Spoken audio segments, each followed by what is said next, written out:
Vice-Ministra Basunto ASEAN, Husu Bafeto Sira, atau kapasitaan ho dibele kompete homane Sira e ASEAN. Iha regras no acordo nebe Timor-Leste adopta ba ASEAN la iha discriminação ba feto no mane, mai be fa oportunidade hanesan. Nune vice-ministra ba assunto ASEAN, Milena Rangel husu ba feto atau kapasitaan ho diak, ho dibele kompete homane Sira iha ASEAN.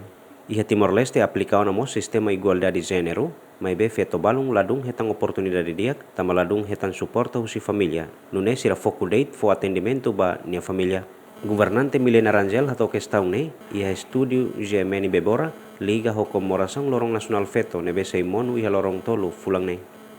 Hasente husi parte politika, husi parte politika governo niang, fo oportunidade hanessa mesmo todo, ba educação, ba saúde, ba assistência sel-selutan, hanessa mesmo todo.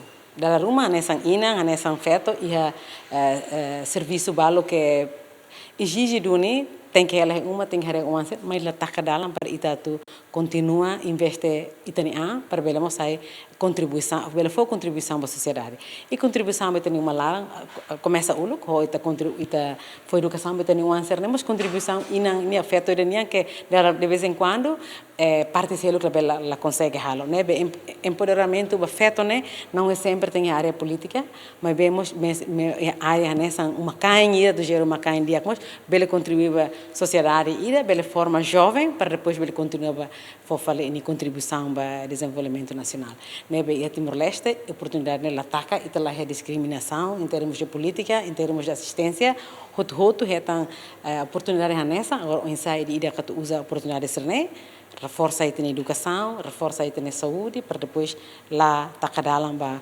feto humane bela participa em desenvolvimento nessa.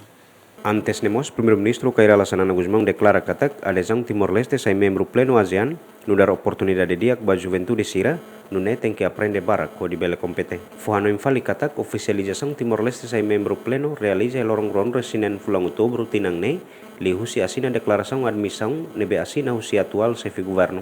Agustín da Costa, Simão Ximenes, GMN.